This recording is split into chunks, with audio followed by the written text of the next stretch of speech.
आज का जो टॉपिक हमने चुना है, जो एक बहुत ही सेंसिटिव और मतलब करंट इश्यूज के ऊपर है।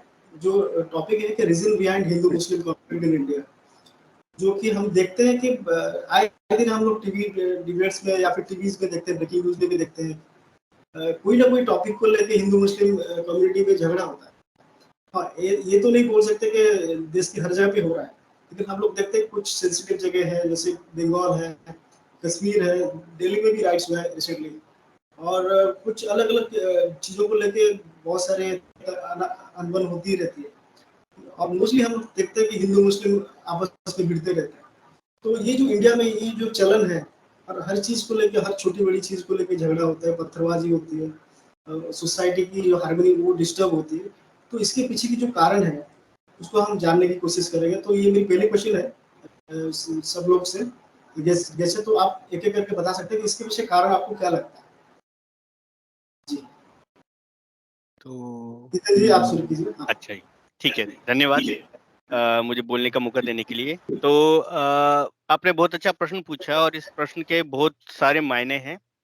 तो इसको अच्छे से और समझने के लिए अगर हम इतिहास को देखें, मानव इतिहास की अगर हम हिस्ट्री को समझें, तो इसमें कहीं न कहीं इसके बीज हैं। बीज कहाँ से आए?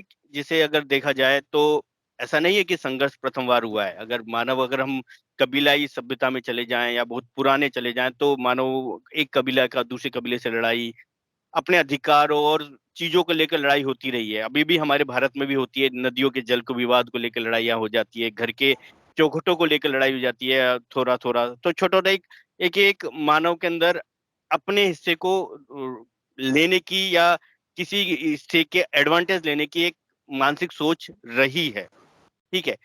अब ये सोच एक कबीलाई सोच है। इसको एक मतलब बोला जा सकता है कि एक रॉ सोच है। मतलब किसी बच्चे को अगर कोई संस्कार नहीं सिखाए जाते, सभ्यता नहीं सिखाई जाती, तो मानव का जो डिफ़ॉल्ट मन है वो इस टाइप के कॉन्फ्लिक्ट्स में ही फँसेगा। एक ह्यूमन नेचुरल फिनोमेना है।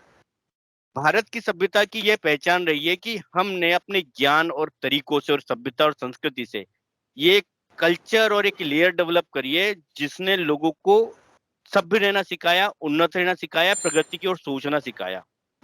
इसी की वजह से मानव एक क्योंकि मानव एक उन्नत जीव है, सारे जीवों में एक मानव उन्नत जीव है, ठीक है? मानव सेंटर में नहीं है बट एक श्रृंखला जो प्रकृति की श्रृंखला का एक हिस्सा है, लेकिन उस श्रृंखला का सबसे महत्वपूर्ण हिस्सा भी है, ठीक है? तो इस सभ्यता में अब जहाँ नॉलेज होती है तो वहाँ के लोग सभ्य होते हैं, समझते हैं, उस चीज़ों को अच्छा एक्सेप्ट करते हैं। बट उस जगह का क्या जहाँ पे वो नॉलेज नहीं है, उसका अभाव है, तो वो उन चीज़ों को लेने के लिए भागेंगे। उन चीज़ों को उनको चाहिए। अब हमारे देवभूमि रही है भारत, तो इसका एक फ़ायदा ये रहा है कि हमारी ज्योग्राफ़ी, हमारा क्लाइमेट, हमारा एनवायरनमेंट इतना अच्छा और इतना रिच रहा है कि बोला ही जाता है कि आज से 1000 साल पहले हम सोने मतलब खूब बहुत बड़ी संपदा के मालिक थे और चाइना और भारत ये 2 हिस्से पूरी पृथ्वी के ऐसे थे जो सबसे ज़्यादा उन्नत थे और पूरे विश्व की जो भरण-पोषण, पूर्ति की ज़िम्मेदारी इन 2 हिस्सों के ऊपर थी। अमेरिका कुछ नहीं था, अमेरिका उस वक़्त पैदा ही हुआ था, यूरोप में भी कुछ नहीं था, पूरा आइस एज से निकले हुए थे और इन जो कबीलाई सभ्यता जो बोलते हैं मिडल ईस्ट की, तो वहाँ पे भी सूखा और ऐसा बंजर टाइप का था, वहाँ कुछ नहीं था। जब ऐसे लोगों को इतनी रिच सभ्यता और इतना अच्छा रिच इतिहास वाला नॉलेज वाली जगह मिलेगी, तो दे वांट टू कैप्चर। तो इसमें मेरा जो स्टार्ट हुआ है, ये एक्चुअली नेचुरल रिसोर्सेज की लड़ाई की पार्ट है। क्यों ये भारत को चाहते हैं और क्यों ये चाहते हैं कि भारत कॉन्फ्लिक्ट में पड़ा रहे? उसके पीछे सबसे महत्वपूर्ण हिस्सा है नेचुरल रिसोर्सेज। भारत के पास जो एक इंसान के लिए जो नेचुरल रिसोर्सेज चाहिए, या प्रकृति का आप सीधे-सीधे समझ सकते हो कि चाइना के जो तटीय हिस्से और भारत, इसमें विश्व की सबसे ज़्यादा जनसंख्या रहती है, करीब-करीब 1/3 जनसंख्या केवल इन्हीं हिस्सों में रहती है। क्यों रहती है? क्योंकि प्रकृति ही खुद ही बोलती है कि ये हिस्से जीवन उत्पन्न करने के लिए और जीवन के बसने के लिए सबसे अच्छे हैं। और अगर इंसान को सर्वाइव करना है तो इज़िली सर्वाइव इन हिस्सों में कर पाएगा कंपेयर टू दूसरे हिस्सों में विश्व के किसी और कोने में। तो यहाँ के इवेंचुअली देखा जाए तो नेचुरल रिसोर्सेज काफ़ी रिच और पावरफुल हैं और उसके साथ साथ इन्हों के पास एक ज्ञान का एक बड़ा भंडार है, जो हमने अपनी सभ्यता में अपने ऋषियों मुनियों और अपने सभ्यता संस्कृति के तरीकों से हमने उसको बन पाया और उस रिसोर्सेज को बना के काबिज रखा है। ऐसा नहीं है कि वो रिसोर्सेज, जैसे रशिया का एग्जाम्पल लें, रशिया के पास भी कुछ हिस्से और कुछ अच्छे नेचुरल रिसोर्सेज थे, लेकिन उस ज्ञान के अभाव में उन अपने नेचुरल रिसोर्सेज को उन्होंने बेड़ागर कर दिया है, उनको खत्म कर दिया। ठीक है, लेकिन भारत ने अब तक उस चीज को संभाल के रखा। तो अब वो लड़ाई वहीं से शुरुआत होती है। मतलब मैंने थोड़ा सा बैकग्राउंड दिया कि इतिहास का मूल कारण क्या है। अब उसके लिए, अब उस रिसोर्सेज को कब्जाने के लिए पॉलिटिकल तरीके अपनाए गए, पंथ या धर्म, इनके नाम पे जो इन्वेडेशन किया गया। तो एक्चुअली लड़ाई ये है, हमें हमारे अधिकार और हमारी सभ्यता संस्कृति को हम प्रोटेक्ट रखना चाहते हैं, जैसी है वैसा रखना चाहते हैं। हम नहीं चाहते कि दूसरे लोग जिनको इस सभ्यता संस्कृति की पहचान नहीं है, वो आलें, यहाँ पे आए, कब्जा करें और इसको भी जैसा उन्होंने वहां अपने इलाकों में किया वैसा ही इसको भी खराब कर दें। अच्छा, तो आपके हिसाब से ये नेचुरल रिसोर्सेस है, जो ये देश इतना रिच है नेचुरल रिसोर्सेस के बारे में और स्किल के बारे में, तो इसको कब्जा कराने की एक मुहिम है, मान सकते हैं इसको। मतलब ये 2000 साल, मैंने आपको पूरा एक बेस रख दिया है जो पिछले 1500 सालों से जो लड़ाई चल रही है। अच्छा, ठीक है। तो लेकिन ब्रिजेश जी, मैं आपसे पूछना चाहता हूँ कि अगर ये खाली हिंदू मुसलमान के बीच में क्यों हो रहा है? क्योंकि इंडिया तो बहुत सारे धर्मों की और रिलीजन की ये रही है, मातृभूमि रही है। यहाँ पे बहुत सारे अलग अलग धर्म भी हैं, सिख है, जैन है, बौद्ध है, और पारसी भी यहाँ पे आके रह चुके हैं। अलग अलग धर्म भी रहते हैं, और यहूदी भी यहाँ पे आके शरण ले चुके हैं। तो खाली हिंदू मुस्लिम के बीच क्यों हो रहा है? क्या क्या माइंडसेट है इसका? उसके ब्रिजेश बारे जी, में उसके बारे मेरा में जो सोचना है, उसके बारे में मेरा जो सोचना है, भाई साहब की एक बात थोड़ी सी मतलब लाइन पे आई थी, दूसरी बात भी थोड़ा बहुत सही है भावनात्मक रूप से, लेकिन एक बात तो थी उनकी, जिसका सारांश था कि परिवर्तनशील न होना। ये जो जिस धर्म विशेष की बात कर रहे हैं, ये धर्म बिल्कुल भी परिवर्तनशील नहीं है। उसका एक एग्जाम्पल, बहुत छोटी सी बात है कि उस धर्म, किसी एक खास धर्म ग्रंथ में, नाम भी मैं ले सकता हूँ, कोई दिक्कत नहीं है, लेकिन वो बोलेंगे तौहीन इलाही कर रहे हैं। तो एक खास धर्म ग्रंथ में लिखा गया है कि धरती चपटी है। अब वो इतने परिवर्तनशील है कि सब चीजें सिद्ध होने के बाद भी कि पृथ्वी लगभग गोल है, लगभग उसको हम गोल कह सकते हैं, उसके बाद भी वो उस लाइन को परिवर्तित नहीं कर रहे। क्यों? वो बोलते कि हमको हमारे धर्म ग्रंथों में फेर बदल करने की इजाजत ही नहीं है। मतलब परिवर्तनशीलता का कहीं कोई नामो निशान है ही नहीं। जिस जगह प्रादुर्भाव हुआ इस धर्म का, जिस जगह इस धर्म का जन्म हुआ, उस जगह की आबो हवा, खान पीन सब उस तरीके का था। आप जहाँ रहते हो वहाँ का डिफरेंट है। आप वो जिंदगी जीते हो, इसमें कोई दो राय नहीं है। चावल खाते हो, दाल खाते हो, आटा खाते हो, रोटी खाते हो, सब खाते हो, लेकिन आप के लिए मांस ही सब कुछ है, वो भी स्पेशली कुछ जीवों का मांस, जिससे कि सामने वाले को तकलीफ हो। तो इनके अंदर परिवर्तनशीलता नाम की चीज नहीं है। दूसरी जो बात मेरे को समझ में आती है, वो है कि दूसरों के इशारों पर नाचना। ये पूरी कौम, कुछ लोगों, सॉरी, ठीक है। हमारे यहाँ क्या है कि कुछ भले ही बहुत सारे धर्म है, उसमें अलग अलग मतलब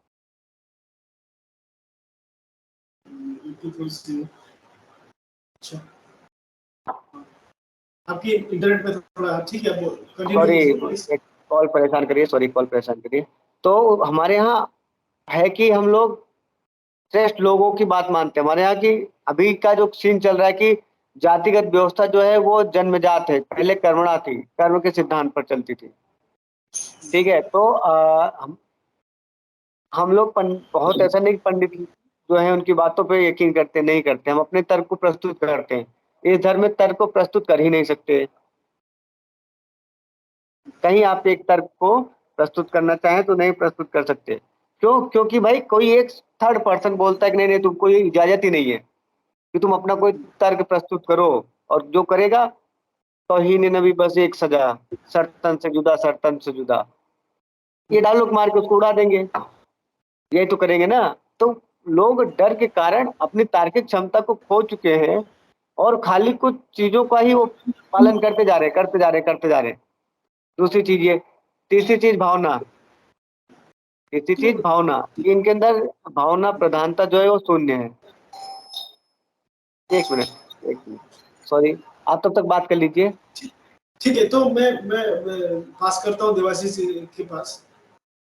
तो आपके हिसाब से आम आदमी, मान लीजिए कोई आम आदमी इसको देखता है टीवी में और उसको ये कैसे वो क्या समझ पाएगा कि ये चीज क्यों हो रहा है। तो अगर आप उसको समझाएंगे एक आम आदमी को, आम इंसान को, कि ये चीजों के पीछे उनको क्या समझ में आए, या आपके हिसाब से वो कैसे समझाएंगे आपको ये क्या है, ये क्यों? नमस्कार। नमस्कार नमस्कार। मैं दोनों वक्ता को सुन रहा था, उनसे भी मैं सहमत हूँ। मैं थोड़ा कुछ जोड़ना चाहता हूँ।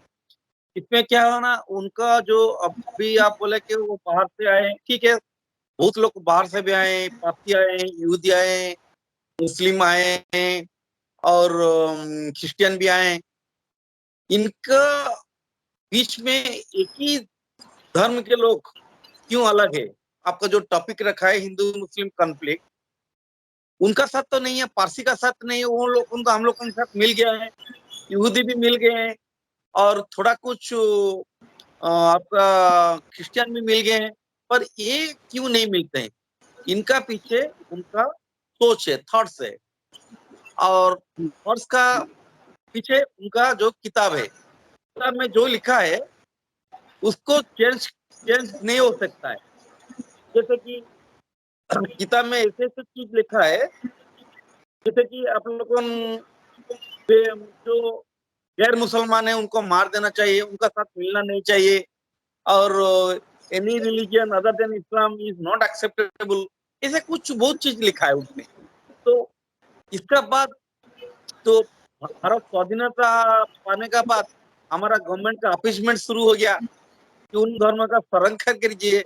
वो लोग 10% का 20% हो गए हैं। इसका बाद आपका उनका माइंड में गजवाए हिंद लगा हुआ है। तो इसी का कारण से वो कॉन्फ्लिक्ट ज्यादा शुरू है, और उनका निराकरण के लिए बहुत सारा चीज करना पड़ेगा, कहीं क्योंकि 1400 साल से आगे हैं, अभी तो कुछ करना पड़ेगा उनके लिए। तो मेन जो रीजन आपका बोला था हिंदू मुस्लिम कॉन्फ्लिक्ट, मैं बोलता हूँ उनका थॉट्स और गवर्नमेंट ऑफ इंडिया का अपीसमेंट, मैं दोषी मानता हूँ। अच्छा, तो तीन चीजें निकल, इंटरप्शन के जो लिए तीन माफी चाहूंगा, तभी थोड़ा इंटरप्ट हो गया था। जो मैं थोड़ा, मेरी बात थोड़ी रह गई थी, तो उसमें जी। तीसरी चीज जैसे सर ने बताई कि भावना, इनके अंदर इनकी जो धार्मिक भावना है वो एक अलग ही लेवल पे चल रही है कि इस पूरे दुनिया में एक ही धर्म रहना चाहिए, दूसरा कोई रहना नहीं चाहिए।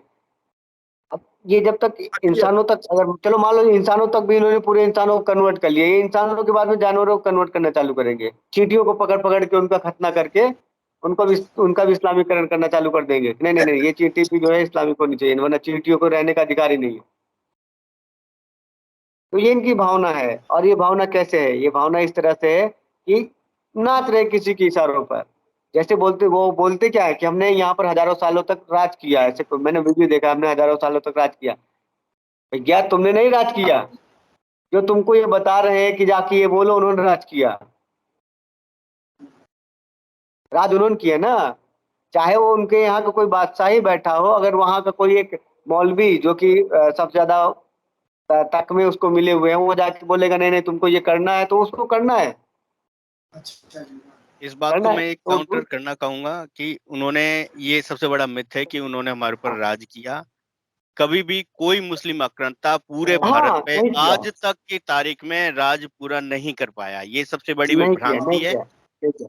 प्रॉब्लम ये रही कि हमारी भारत की राजधानी दिल्ली बना दी गई और दिल्ली सल्तनत पे कॉन्फ्लिक्ट रहा है उनका। तो इस जो एक माइंडसेट में रखा कि जो दिल्ली पे राज करेगा वो हिंदुस्तान पे राज करेगा, ये सबसे गलत थ्योरम है।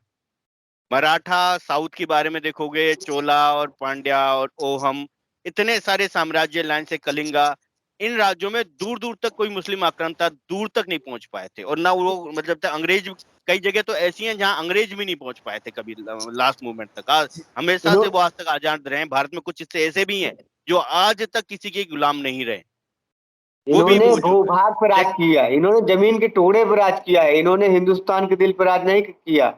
ये हमारे आंगन से तुलसी चौरा नहीं गायब कर पाए हैं। अभी हर आंगनों में सही बात है। स्वस्तिक और तुलसी तुलसी की पौधा भी नहीं निकाल पाए, सही बात है। तो ये कुछ लोग मतलब तलवार के जोर पे या फिर हिम्मत हारने या फिर हमारी कास्ट सिस्टम की वजह से भी हो सकता है कुछ लोग कन्वर्ट हो गए उस वक्त। तो वो कास्ट सिस्टम के ऊपर भी मेरा कमेंट ये है कि अगर इसको भी, अगर मैंने जैसा ही दीपक की बुक्स पढ़ी हैं तो उसमें भी इस चीज का एक रेफरेंस दिया हुआ है। और मैंने आपको जो वो नेचुरल रिसोर्सेज की फाइट के जो मैंने बताया था वो उसी बुक के हाँ, रेफरेंस वो चीज मैं मानता हूँ। वो भी एक कॉन्सेप्ट है, वो कॉन्सेप्ट है इनके उसमें ना। गंजवाए हिंद का जो कोर कंसेप्ट है वो भारत के नेचुरल रिसोर्सेज को कब्जा कराना है, क्योंकि इनके पास कुछ नहीं है, इनकी धरती पे कुछ नहीं है, तो इनके लोग कब्जा करेंगे तो आराम से उसका दोहन फ्रीली कर सकते हैं। उनके बीच में बाधा हिंदू लोग बने हुए हैं जो उस नेचुरल रिसोर्सेज पे कब्जा नहीं होने देना चाहते। सही बात, तो सही ये बात है। गजवा हिंद के पीछे जो बेनिफिट है उनको मिलेगा क्या एट द एंड गजवा हिंद को? और जो बड़े बड़े जो लोग हैं जो इस थ्योरी को सपोर्ट कर रहे हैं, जिनका ये फॉलोअर बने हुए हैं और जिनके कहने पे ये काम कर रहे हैं, उनका इंटेंशन बेनिफिट का यही है कि किसी तरीके से भारत की सिस्टम और उसके कंट्रोल पे राज रहेगा तो यहाँ के रिसोर्सेज को बहुत सस्ते दामों पे और इजीली एक्सप्लॉइट किया जा सकता है किसी भी हद तक। हाँ। और भारत की जमीन जो इतना उपजाऊ है, यहाँ पे 12 महीने तक इसमें एग्रीकल्चर हो सकता है। मैं इसमें लंदन बहुत में सारे रहता हूँ, यहाँ लंदन में रहता हूँ, यहाँ पे मुश्किल से 4 महीने खेती हो पाती है, 4 या 5 महीने। उसके अलावा सब कुछ बंजर रहता है, यहाँ पे कुछ ना उगता। टमाटर आलू उगते हैं उस महीने में ही, और से ज्यादा नहीं उगता है। यहाँ पे खाने पीने का हर सामान इंपोर्ट करना पड़ता है, मतलब खुद अपने दम पे ये देश सस्टेन नहीं कर सकता। लेकिन आज भारत विश्व की उन्नत देशों में माना जाता है। उसका कारण वही है कि ये सस्ते में, इनका जाने का कॉलोनाइज बनाने का कंसेप्ट यही था कि ऐसे देशों में जाओ जहाँ की नेचुरल रिसोर्सेज अच्छे हैं, वहां को एक्सप्लॉइट करो, उसकी सारी एनर्जी यहाँ लाओ और उसको कंज्यूम करो, जैसे इन्होंने अफ्रीका के साथ किया है। अफ्रीका एक वक्त में बहुत अच्छा सिविलाइजेशन, सबसे मतलब अफ्रीका भारत इन्हीं लोगों, जो भूमध्य रेखा के आसपास की जो जगह है, इन्होंने सबसे अच्छी पनपी थी। भूमध्य रेखा और करेल रेखा के बीच में जो देश है उनमें सबसे अच्छी सिविलाइजेशन पनपी थी। इन्होंने उन हिस्सों को सबसे ज्यादा कब्जाया और कंट्रोल करके एक्सप्लॉइट किया। तो वो थॉट प्रोसेस इनको काफी देर बाद समझ में आई, नेचुरल रिसोर्सेज, तो वो उस वजह से करते हैं। जातिगत समस्या वाले क्वेश्चन पे मैं आता हूँ दोबारा, मैं थोड़ा डिटेल हो गया था। ये अंग्रेजों द्वारा चालू की गई समस्या थी, जो उन्होंने 17वीं शताब्दी या 18वीं शताब्दी में जब जनगणना कंसेप्ट लेके आए थे, तब से इन्होंने वो प्लान किया था। हमारे यहाँ व्यवस्था थी वर्ण की, लेकिन कर्म के प्रभाव से थी। कर्म के प्रभाव से होता था कि लोग एक दूसरे को गोद भी दे देते थे और लोगों के खूब बच्चे भी हुआ करते थे।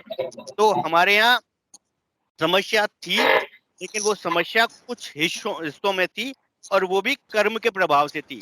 कोई ऐसा नहीं कहते थे कि ये तुम्हारी ये जाति है, जन्म है। इसकी क्रूरता जो जो सबसे एक ब्रॉड लेवल पे की गई थी, वो अंग्रेजों ने प्लांट की थी। अंग्रेजों ने उस चीज को समझा, मतलब उन्होंने फॉल्ट लाइन ढूंढी, उस फॉल्ट लाइन को एक्सप्लॉइट करके उसको खबर बना के लोगों को उकसाना चालू किया कि तुम्हारे साथ क्या हुआ।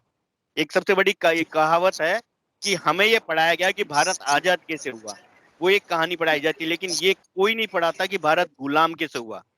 भारत कैसे सक्सेस, वो अंग्रेज कैसे सक्सेस हो पाए भारत को गुलाम करने के लिए, जबकि मुश्किल मुश्किल से मुट्ठी भर लोग थे, लेकिन उन्होंने भारत में कब्जा कर लिया। जब ये लोग ये चीज समझ जाएंगे कि अंग्रेजों में सफलता का कारण क्या था, उसको भारत को कब्जा करने का, उसमें ये सारी कहानियां छुपी हुई हैं। मैकाले के सिद्धांत, मैकाले की थ्योरी, मैक्स मूलर, और ये जितने भी चेंज हुए, अभी रिसेंटली हमने आईपीसी चेंज किया है अमित शाह ने, जो 1860 से चल रहा था, उसमें वो प्रोविजन थे। तो ये सारे रीजंस रहे, एक कम्युनिटिव एफर्ट इन्होंने जो डाला है, जो हमारी डेमोग्राफी और हमारी सिस्टम, हमारी थॉट प्रोसेस को चेंज करने में जो उन्होंने योगदान दिया। तो जातिगत व्यवस्था थी, लेकिन वो 20% या 30% एरिया में होगी, 80% या 70% में वो नहीं थी। लेकिन उसको बनाया ऐसा गया कि ये पूरे भारत की समस्या है, ये हिंदुइज्म की समस्या है। हाँ, ये अपने आप में एक बहुत बड़ी टॉपिक है, हम इस पे भी और एक डिबेट करेंगे। तो आज की जो टॉपिक है, तो तीन जो स्पीकर हैं उनकी अलग अलग राय इसमें आ रही है, अलग नहीं है, कुछ चीजें भी मिल रही है। जैसे आपकी आपकी पॉइंट से, जितेंद्र जी आपकी पॉइंट से, कि यहाँ की जो नेचुरल रिसोर्सेस है और यहाँ की मिट्टी की जो पोटेंशियल है और यहाँ पे जो मतलब इतने स्किलफुल लोग भी हैं, तो उनको कब्जाने की कोशिश हो रही है। इसकी वजह से ये आपकी पॉइंट है।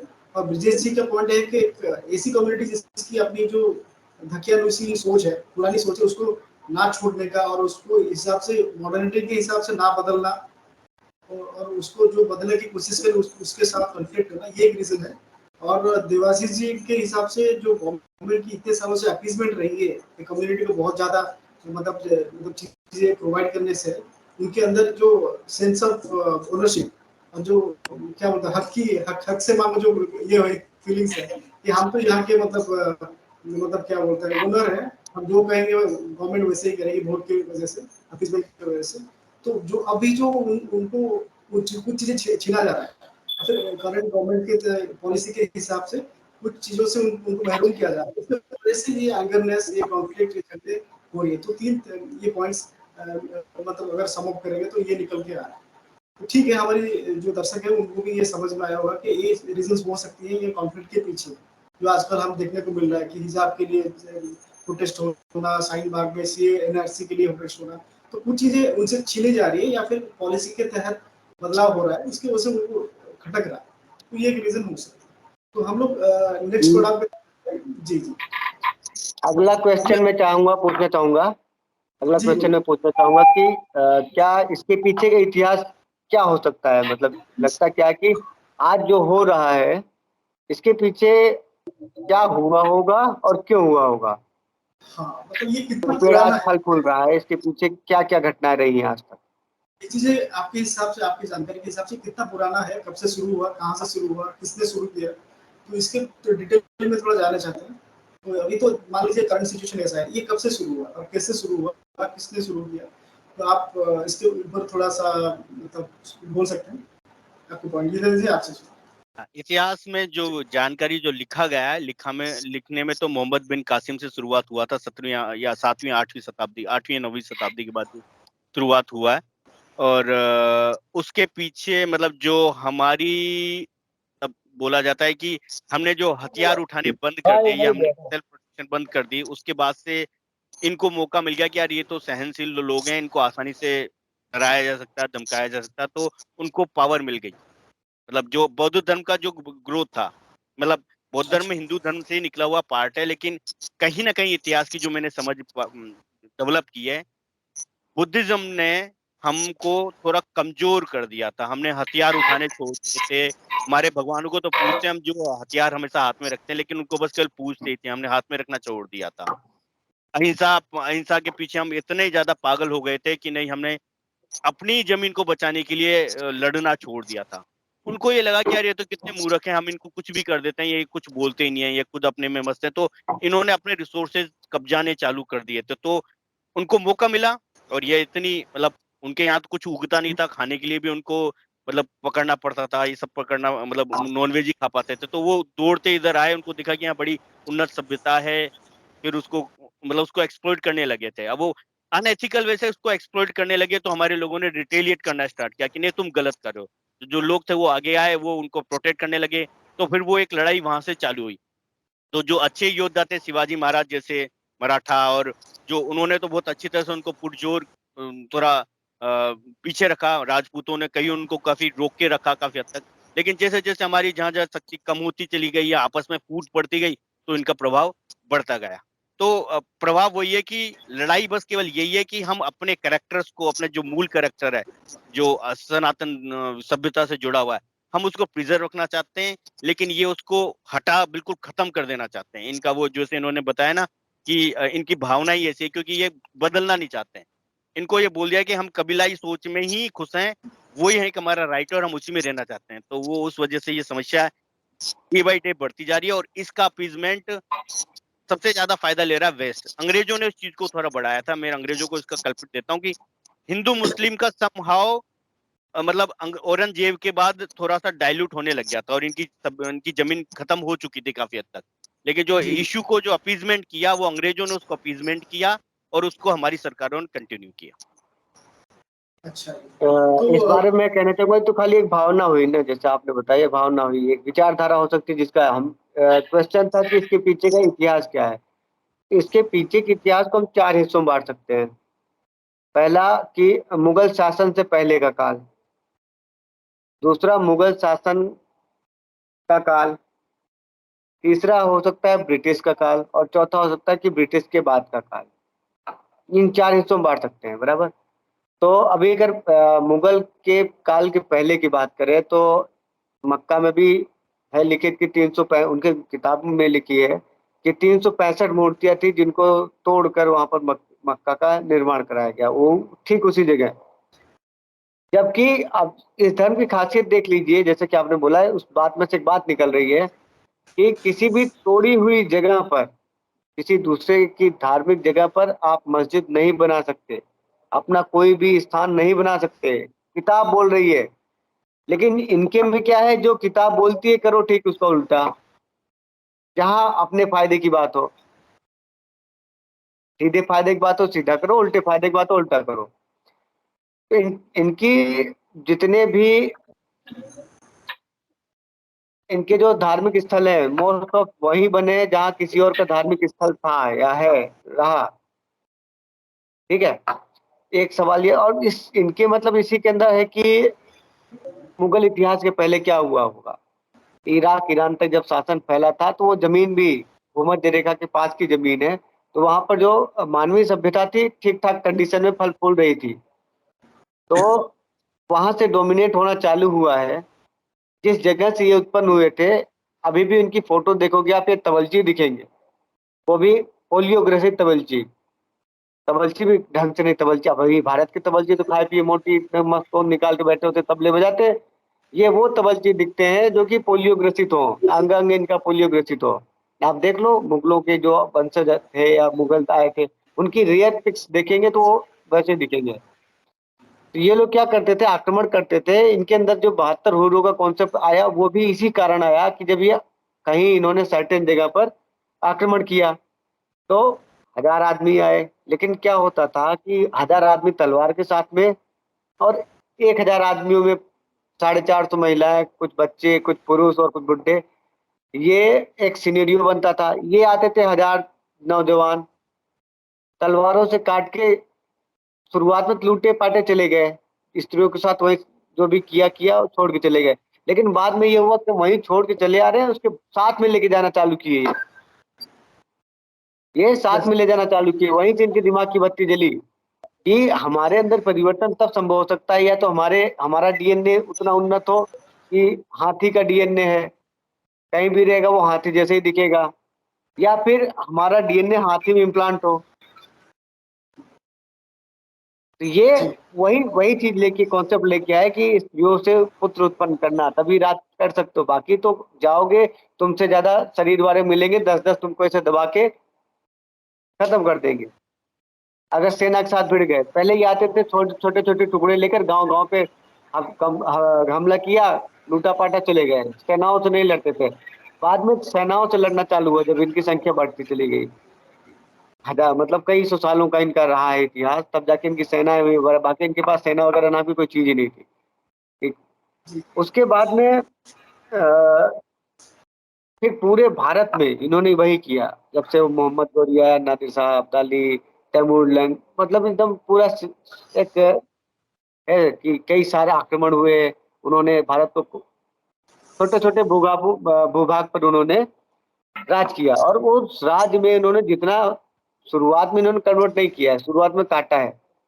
ये तो जब वहां से मुल्ला मौलवी आए, उन्होंने बोला ना ना कन्वर्ट करो, क्योंकि देखो हम प्योर रेस, हम इनको काट देंगे तो हम ही तो लड़ते रह जाएंगे, हमारे बाद कौन लड़ेगा, हमसे आगे कौन लड़ेगा, जो पैदल सिपाही होते हैं कौन होगा। तो इन्होंने कन्वर्ट करना चालू किया। जो कन्वर्ट होते हैं, जो कन्वर्ट की संतानें होती हैं, वो सेना की अगली बनती होती है। गुलाम दास मान लो, जिससे मैंने बोला ना, गुलाम दास मान लो। उसके बाद अभी का जो सिनेरियो है उसमें आपके बाहर वाले रोहिंग्या आ गए हैं, पत्थर फेंकने में पहली लाइन रोहिंग्या जो कि बाहर से आए हैं, ये भी पकड़े बहुत भी ज्यादा। जाएंगे, क्या होगा, डिटेंशन सेंटर भेज देंगे। दूसरी लाइन है इनके जो कन्वर्टेड मुस्लिम है, और जो सबसे पीछे बैठे जो बोल रहे कि नहीं आप पत्थर मारो, आप तीली मारो। वो खुद को शुद्ध अरब नस्ल का मानते हैं। जी ये इतिहास वहां चला रहा है। दूसरी चीज है कि मुगल काल के दौरान जमकर, मतलब एक एक गांव में 10,000 सैनिक जाते थे, 2,500, 300, 400, 500 स्त्रियां होती थी। अब 10,000 सैनिक एक तरफ, 500 स्त्रियां एक तरफ। या तो अपनी आंखों के सामने देखो उनका चीरहरण, और नहीं तो इस्लाम कबूल करो, हम हलाला कर करके उनका चीरहरण करते रहेंगे। ये वही थ्योरी है, हलाला की थ्योरी वही है कि एक बार किसी से शादी हुई, दोबारा किसी से, तिबारा किसी से, चौथी बार वो 80 साल का बुढ़ा है ना, उसके पास तो 15 बीवियां हैं, वो देखता रहेगा। वो पान खा के यहाँ थूकेगा, वहां थूकेगा, और जो बच्चे पैदा होंगे वो जाके किसी पंचर की दुकान में पंचर लगाएंगे, वरना किसी लोहे वाली दुकान पे जाके तीरों में धार देंगे। तो उस समय फिर इन्होंने आप जो जमकर उत्पात मचाया। उसके बाद तीसरा दौर है ब्रिटिश का। ब्रिटिश दौर जब आया तो हम, मतलब हिंदू तो वैसे ही आपने बताया कि बौद्ध धर्म आने के बाद एकदम शांति हो चुका था, इतना दबा कुचला था कि मुस्लिम तो दबा ही रहे थे जहाँ इनकी रियासतें थी, और उसके अलावा अंग्रेजों ने भी खूब दबाया। तो मतलब मेरे दादाजी बताते थे, जब अंग्रेजों के ग्रुप्स आते थे, जैसे सराय नाम दे दिया, जिस गांव का नाम इन्होंने सराय दिया, उस सराय का मतलब होता था कि सेनाएं वहां के रुकती थी। जहाँ सेना रुकती है उस क्षेत्र का क्या होगा, 4 से 10 किलोमीटर एरिया का क्या हाल होगा, किसी को भी उठा लेंगे। तो अंग्रेज आते थे, सराय बना रखी थी, और ये लोग 4-4, 5-5 दिन तक गन्नों के खेतों में घुसे रहते थे, बाहर ही नहीं निकलते थे डर के मारा। क्या अभी अंग्रेज देख ले जाएंगे, उठा ले जाएंगे, या तो मारेंगे या तो कुछ काम करवाएंगे, पैसा अच्छा भी नहीं अच्छा देंगे। इस डर से घुसे चलिए, रहते थे। तो और एक आपको लाख मतलब रन आज का दौर। अगर आप दोनों की सम अप किया जाए, तो पहले तो मोहम्मद बिन कासिम से शुरू हुआ, लेकिन मैंने कहीं पे पढ़ा था कि ये जो मुस्लिम आक्रांता थे, उनको लिए भी इतना आसान नहीं था हिंदुस्तान में कब्जा करना। कम से कम 500 साल तक तो राजपूतों ने और बाकी कम्युनिटीज में इनको रोक के रखा था। पृथ्वीराज चौहान से तक, पृथ्वीराज चौहान उनकी हार होने तक उन्होंने बहुत बार अटैक भी किया है, लेकिन उनको रोका गया है बहुत 400-500 साल तक, मैंने कहीं पे पढ़ा है। तो इसमें कितने सच्चाई है कि ऑब्वियसली हमारी ऐसे नहीं है कि हम लोग ठीक है सहनशील है, हम लोग दया है, लेकिन हम जब लड़ाई की बारी है हम लोग इतना भी ये नहीं पीछे नहीं हटते। कुछ कम्युनिटीज जो है फितरस कम्युनिटीज, वो भी बहुत लड़े हैं इनके साथ। तो ये जो कॉन्फ्लिक्ट है वही से शुरू होता है झगड़ा, और ये बढ़ते बढ़ते बढ़ते आज तक भी इसको कैरी फॉरवर्ड हो रहा है। क्योंकि क्या होता है, पुरानी जख्मे तो इतना आसानी से नहीं भरेंगी, और कभी कभी हमारे जो लीडर्स हैं या फिर पुराने लोग हैं, इसको इसको जिंदा करते हैं, देखो यार इन लोगों ने तुम्हारे साथ ये गलत किया। तो ये ओबियसली ये झगड़ा तो तब से है, और इसके रीजन भी यही है। तो ठीक है, देवाशीष जी से हम पूछते हैं कि जैसे आपने पिछले पॉइंट में बोला था कि इनको बहुत ज्यादा अपीजमेंट मिला है, मतलब इतनी सारी चीजें करने के बाद भी, तो जो न्यूरियन जो गवर्नमेंट था, न्यूरियन जी ने जो शुरू किया था कांग्रेस, तो उस टाइम से इनकी इतनी अपीजमेंट क्यों क्यों जरूरत पड़ी? क्योंकि मेजोरिटी पे तो हिंदू ही था, बाकी कम्युनिटी भी थी, तो इनकी इतना अपीजमेंट करने की क्या जरूरत थी कांग्रेस गवर्नमेंट को? भारत का विभाजन का टाइम ये हुआ था कि उधर सब मुसलमान चले जाएंगे, इधर सब हिंदू रह जाएंगे, तो तो हुआ आपको नहीं। ऐसा जी जी आपका जो बाबा साहब अम्बेडकर वो भी बोले थे उधर सब मुसलमान चले जाओ, इधर हिंदू चले आओ, वो हुआ नहीं। उसका बाद जो पाकिस्तान के लिए वोट दिए थे उनसे 50% से ज्यादा यही रह गए। वो लोग फिर माइनॉरिटी कार्ड खेलना शुरू कर लिया। इसके बाद हिंदू कोड बिल बना दिया, मुस्लिम कोड बिल नहीं बनाया, यूसीसी नहीं बनाया। इसके बाद उनका जो वो लोग 4-4 शादी कर सकते हैं, हिंदू लोग एक शादी कर सकते हैं। ऐसे करते करते उनका जो परसेंटेज था 10 से कम अभी 20 से ज्यादा हो गया। केवल और अपिशमेंट और रिफ्यूजी और भी रोहिंग्या और बांग्लादेश रिफ्यूजी भी बहुत बढ़ रहे हैं वो तो इंडिया में। छोड़िए, वो तो बहुत कम है अभी आए हैं, उनको लोकेट कर पाते हैं। पर जो जिसको हम लोकेट नहीं कर पाते, जो पाकिस्तान का बाद रह गए हैं, वो भारत विरोधी काम कर लेंगे, करना शुरू कर लिया, और उनका जनसंख्या वृद्धि करने चला है। उसी का मेन कारण अभी है जो पॉपुलेशन एक्सप्लोजन होता है, उनका उनका जो डेमोग्राफी चेंज हो जाता है, इसलिए फिर और एक विभाजन का तरफ हम लोग जाते हैं, अगर हम लोग सही समय से सही काम नहीं किया। जी जी जी। हाँ, वही क्वेश्चन आ जाता है कि इसमें देखिए इसमें एक इसमें एक प्रश्न मेरा ये उठता है कि ऐसा क्या कारण है कि मुस्लिमों का अपीजमेंट किया जाता है? जो एक पॉइंट समझ में आता है, इनमें एक यूनिटी है, they are one every time. अगर वो कोई एक इनका अगर ग्रुप में किसी ने कुछ किया तो इनकी यूनिटी बहुत दिखती है, जो हमारे पास नहीं दिखती है। ऑब्वियसली हम बिखरे हुए नजर आते हैं, ये एक साथ खड़े हो आते हैं। और पॉलिटिक्स के लिए सबसे अच्छी चीज है, पॉलिटिक्स अगर प्ले करनी है तो कुछ लोगों को केवल उनको मतलब हैंडल करना है, बाकी लोग अपने आप हैंडल हो जाएंगे उसमें। तो वो एक यूनिटी इनमें दिखती है। लेकिन मुझे ये एक प्रश्न मेरे को समझना चाहता हूँ, अगर कोई बताना चाहे, इनके ऐसा क्या सिस्टम है कि ये एक साथ ग्रुप में और यूनाइटेड दिखते हैं, और जिसका कारण ये होता है कि उसका पॉलिटिकल अपीजमेंट होता है। फिर वो हाँ लोग जी, को उसका जो जो इसका जो एक कारण है, जो इसका एक कारण है। जो मैंने जैसे भारत बोला था ना कि किसी दूसरे की उंगली पर नाचना, इनके पीछे एक सुप्रीम पावर चलती है जो बोलती है कि ना ना जो मैं बोल रहा हूँ वही है। हम इनको तार्किक ज्ञान लगाने का अवसर ही नहीं मिलता, इनको अपना तर्क देने का कोई अवसर ही नहीं है, और इनको मौका ही नहीं दिया। हमारे यहाँ तर्क लगाने का मौका दिया जाता है। हमारे यहाँ हर इंसान, हर जो हिंदू सनातन धर्म में पैदा हुआ हर शख्स हिंदू हो जाता है, चाहे वो भगवान को माने या ना माने, चाहे वो उल्टा ही तर्क दे, गालियां देता घूमे, नाम लिख लिया कि मेरा नाम फलाना है तो वो हिंदू में ही होता है। इनके यहाँ वो नहीं है। अगर आप रट्टो मतलब लाइन से इधर उधर चले तो आपको उतार देंगे। अच्छा अच्छा। इसमें क्या है तो कि डर से तो यूनिटी बनाई लेकिन जाती है बेसिकली, डर से यूनिटी डर से बना इसको रखी है यूनिटी इन्होंने, बनाई, तो उनका नहीं, सिस्टम भारत ऐसा का दूसरा इको कोई सिस्टम रीजन ऐसा नहीं बना। है, दूसरा कोई रीजन ही नहीं है। अच्छा क्योंकि वीर जी देखिए अब यहाँ पर एक तबका भी होगा, एक तबका होगा जो कि 72 हूरे नहीं चाहता होगा, एक तबका होगा ना जो कि अपने बीवी बच्चों में ही खुश होगा। मैं इस पे तो एक बात बताना चाहूंगा। हेलो, नहीं, भारत का विभाजन का बाद अच्छा फिर उनको जो स्पेशल स्टेटस मिल गया, हाँ वो भी एक बड़ा कारण है, जो हिंदू को नहीं मिला, हाँ और जाति को नहीं मिला, और कास्ट को नहीं मिला।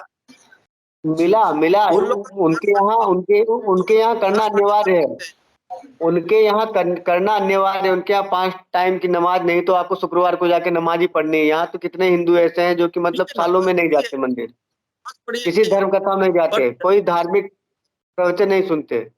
और धार्मिक, हमारे धार्मिक प्रवचनों में भी क्या है, या तो वो किसी देवी देवता की बड़ाई है, या ये सिखाया जाता है कि अहिंसा परमो धर्म, सब समान है। इनके में ये नहीं सिखाया जाता कि सब समान है। इनके यहाँ तो एक ही लाइन है कि अल्लाह महान है, जी जी। अल्लाह अकबर।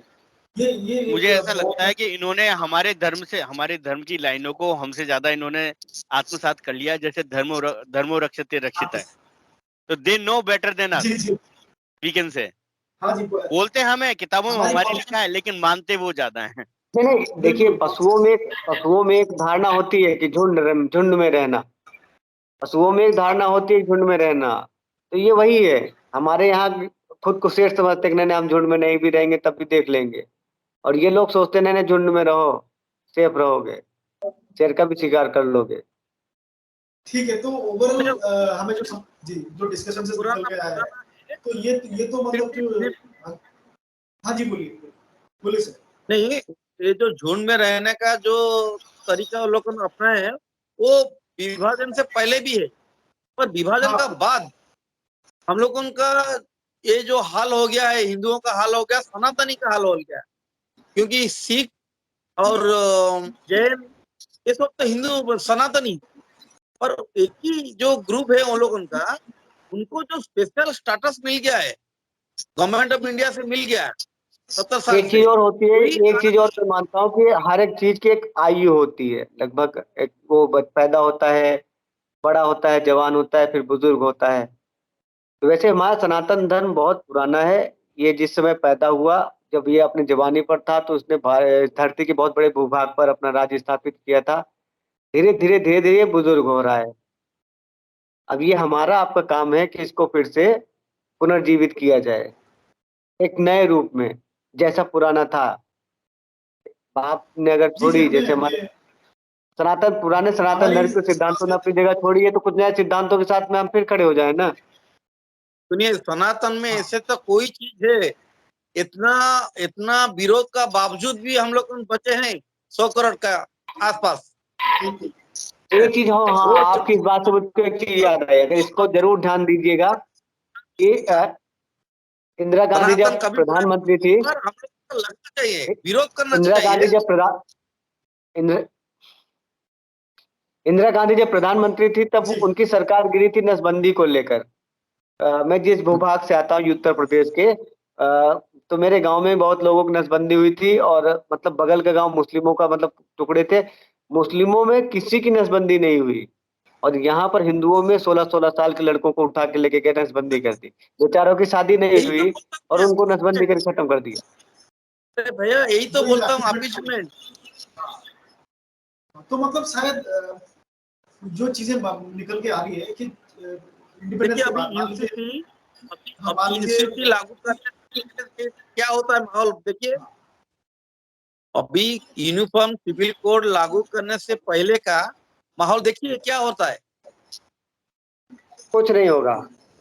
जो चीजें हम कुछ लोग कुछ का बेनिफिट्स जो गवर्नमेंट से मिले हैं, गवर्नमेंट की अपीसमेंट की वजह से जो फैसिलिटीज उनको मिली है, शायद उनको लग रहा है, डर लग रहा है कि कुछ छीन छीन सकता है, तो शायद उसी चीज का कॉन्फ्लिक्ट हो रहा है, या फिर मस्जिद का इशू है अभी अपना राम मंदिर का इशू सॉल्व हुआ है, और देखिए मस्जिद इनका क्या सीन है, अभी को अभी का जो अभी का, जैसे सर ने बोला ना कि अभी जब यूसीसी लागू होगा क्या होगा, कुछ नहीं होगा, मैं बोल रहा हूँ, क्योंकि जैसे सीन क्या है ना कि ऊपर वाले ने इतना सही गुणागणित लगा के भेजा है इस यूसीसी को, या फिर इस समय को, कि यूपी में योगी की सरकार है, और यूपी में ही इनके सारे जो फतवे जारी होते हैं, जो अपने आप को मठाधीश समझते हैं, जैसे कि हम मठाधीश हैं, हम जो बोल देंगे मान्य होगा, तो इनके जितने मठाधीश है सब यूपी में ही है, कोई मठाधीश कोई फतवा जारी कर ले।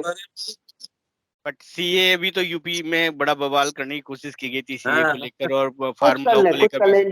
ले, इनके घर तोड़ दिए जाएंगे, सुनिए वो ठीक है, इनके लेकिन घर तोड़ दिए जाएंगे। उसका मैं पॉइंट ये बताता हूँ कि अभी अमित शाह ने जो आईपीसी जो चेंज किया है, ये उसी सीरीज का फर्स्ट स्टेप है कि पहले हाँ। कानून चेंज हाँ, करके उनको ग्राउंड पे लिया है, जिससे कि अगर उस वक्त कोई पंगा करेगा तो उनको सीधा उस ग्राउंड पे किया जा सकता है आईपीसी के। बस बस बस। ऊपर वाले की इनके इनके खुदा की नेमत में बोलूंगा कि इनके खुदा की नेमत है जी, योगी जी को यहाँ बैठा रखा है। अभी दूसरी कोई सरकार होती, यूसीसी लागू करना होता, यहाँ दंगे होते, यहाँ दंगे नहीं होना। ये दंगा करने के लिए सड़कों पे खड़े रहेंगे, पुलिस इनको मार देगी गोली, अगर ज्यादा बवाल मचाएंगे आर्मी आके, और ज्यादा बवाल मचाएंगे तो इनके घर एक तरफ से साफ झुग्गी झोपड़ियां तक उखाड़ के फेंक देगा बंदा। ठीक है, उसका निराकरण में आप ये सब बोल सकते हैं। उसका reason for Hindu Muslim conflict का जो सॉल्यूशन आप बोलिए अभी। सोल्यूशन, इसका सोल्यूशन खाली इतना है कि ये सब जाने कि इनके नामों के पीछे क्या लगा है, इनके बाप कौन थे, इनके दादा कौन थे, मात्र इतना इनको जान हो जाए। क्योंकि यहाँ पर मैं देखता हूँ नाम के पीछे गुर्जर लगा है, भाटी लगा है, नाम के आगे पंडित लगा है, ठाकुर लगा है, सिंह लगा है, यादव लगा है, यादव खान लगा है।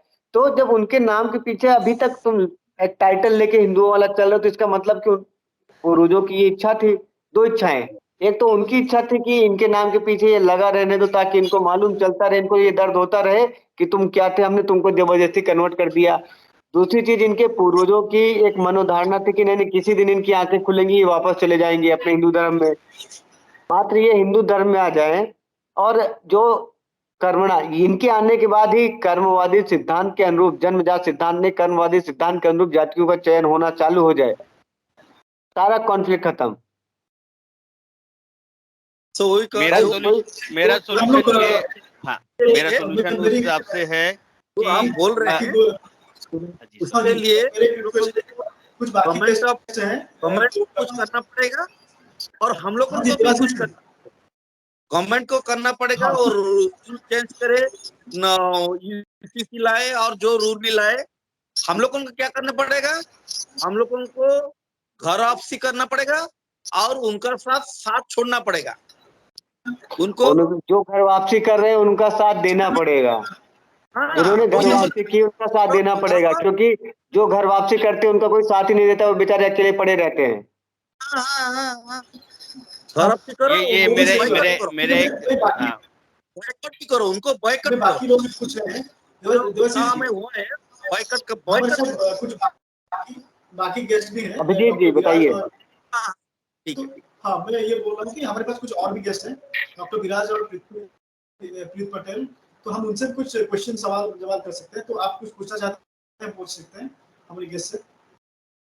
विराज जी और प्रीत जी, हाँ, अनम्यूट करके बोलिए।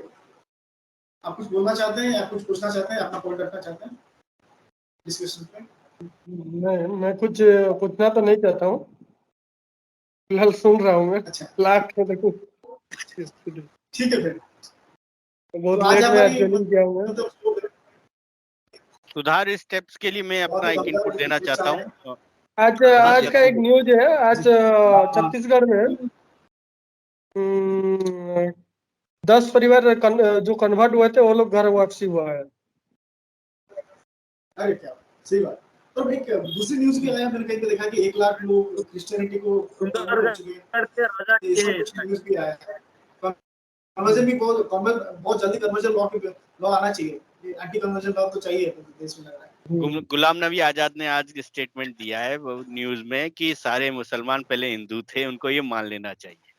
हाँ, बड़ा न्यूज ये में तो आता है। कब से कह रहे हैं, ये आज की बात नहीं है, ये बहुत दिन से चल रहा है। नहीं, गुलाम नबी आजाद सही नहीं बोल बात। रहे थे। ये तो हम हाँ, आरएसएस नहीं का आया था, संचालक आज आया। हाँ, वो भी आज बोल पहले रहे से हैं। ही है। आज की न्यूज में है वो, मेरे गुलाम को नबी आज जी का भी न्यूज आया है। जैसे आज ही आया योगी जी इसमें भी। योगी जी जो बोले ना ज्ञान व्यापी के बारे में, ऐसे ही हाँ। सब मतलब इससे पहले ही बता रहे हैं ना कि जैसे बागेश्वर धाम बाबा वो भी बता रहे हैं कि सब पुराने हिंदू सनातन ही है, वो लोग बस कन्वर्ट हो गए। क्या है कि जो क्रिश्चियन है वो भूत के लिए कन्वर्ट हुए, जो मुस्लिम है वो कुछ और है। इसमें मेरे बस को लगता भी है कि थोड़ा अच्छी बहुत बात एक है। इंटरनेशनल पॉलिटिक्स भी चलती है हिंदू मुस्लिम कॉन्फ्लिक्ट के वजह में, मतलब इस कारण को यूज करके पीछे एक इंटरनेशनल कॉन्स्पिरेसी चलाई जाती है। तो गवर्नमेंट ऑफ इंडिया को वो ऑलरेडी कर रही है उस कदम पे काम, लेकिन फंडिंग सोर्सेज पता लगाने चाहिए, क्योंकि ये लोग जो करते हैं एक्चुअली ग्राउंड पे, वही इनको ना बस धर्म से वही मतलब है ना एक किसी चीज चीज से मतलब है। अब इनको तक पता नहीं है ना। 500 रुपए हर एक आदमी को मिल जाए तो कुछ भी कर लेते हैं। तो वो उस लेवल पे ये इनको अगर वो मिलना बंद हो जाए तो अपने आप सब चीजें शांत हो जाएं। बिल्कुल तो गवर्नमेंट सही ऑफ इंडिया को पहले तो वो फंडिंग सोर्सेज हैं जो इन टाइप के इश्यूज को पालते हैं या उनको बढ़ावा देते हैं, उनको पैसा कहाँ से आता है, कौन देता है, उस चीज पे बहुत ज्यादा नकेल लगानी ही पड़ेगी। ऑलरेडी कर भी रही है, काफी जगह सक्सेस भी हुई है, लेकिन अभी इस पे और ज्यादा कदम करने की जरूरत है। दूसरा, जैसे मैं मानता हूं इसमें अमेरिका और पश्चिम के देशों का बहुत बड़ा हाथ है, जो किसी न किसी तरीके से इन लोगों को वो फंडिंग करते हैं कि भारत में सांप्रदायिक हिंसा बनी रहे, जिससे भारत की प्रगति रुक जाए। ये एक पश्चिम का एक बहुत बड़ा नैरेटिव है, वो चाहते हैं ये इशू पैदा रहे, तो वो हमेशा उस चीज के लिए कुछ भी करेंगे वो, क्योंकि उनको अपनी नाक ऊंची रखनी है पश्चिम को। तो पश्चिम हमेशा विश्व के स्तर पे ऊंचा बना रहना चाहते हैं। तो वो भी एक कॉन्स्पिरेसी का एक पार्ट है कि ये जानकर उसको फंडिंग करते हैं और उसको इशू क्रिएट करते हैं।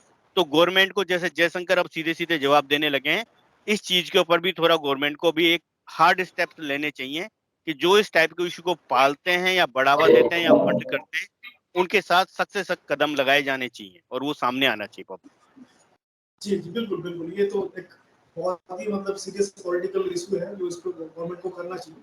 ठीक है, हम लोग अभी तीसरे क्वेश्चन पे जाते हैं, जो हमारी आज की टॉपिक है कि हमारी जो हिंदू और मुस्लिम्स की जो रिलीजियस बिलीफ है, या फिर हमें जो बेसिक डिफरेंसेस इसमें क्या है? क्योंकि वो भी एक रिलीजियस जो टेक्स्ट है, या फिर अलग-अलग कॉन्सेप्चुअल डिफरेंसेस भी हो सकती हैं।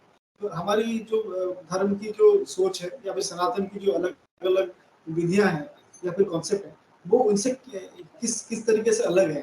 और हमारी जो मान्यता है, उनकी मान्यता में क्या डिफरेंस है कि हम लोग रिलीजियसली मतलब उसमें भी धार्मिक तरह से भी हम अलग सोच रखते हैं, और वो भी एक कॉन्फ्लिक्ट की कारण बन रही है।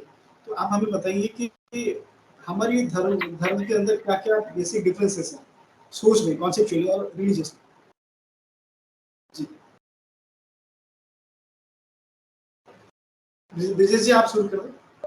उसमें तो मैंने वही बताया ना, जैसे सोच की बात जैसे आपने की, तो सोच की बात में एक ही आता है कि आप हमारा धर्म हमेशा प्रगतिवादी रहा है और सत्य का ज्ञान हमेशा हमको रहा है कि सत्य क्या है। हमने इस पृथ्वी मंडल, इस सूर्य मंडल के परे भी ग्रहों एक की मिनट। कल्पना की है।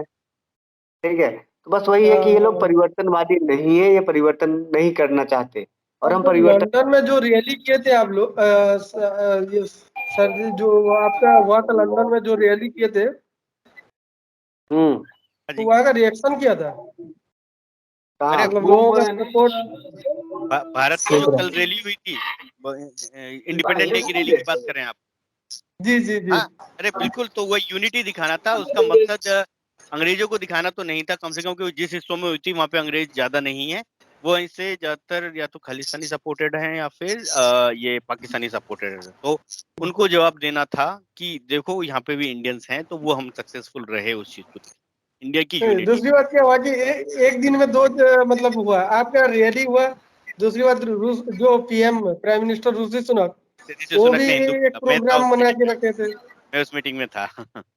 जी, तो इसलिए वहाँ का रिएक्शन किया था, वहाँ का कंट्री का लोगों सारे का। न्यूज ने छापा है, हाँ, लेकिन इसका है कि उसका उसको पॉलिटिकली खामियाजा भुगतना पड़ेगा ऋषि सुनक को। नॉट फॉर वो, हिंदू को तो पूरा 100% सपोर्ट मिलेगा, लेकिन जो बाकी कम्युनिटी वो थोड़ी सी नाराज हो गई है उसके स्टेटमेंट के बाद। तो बस अपीजमेंट वही पॉलिटिक्स मैं।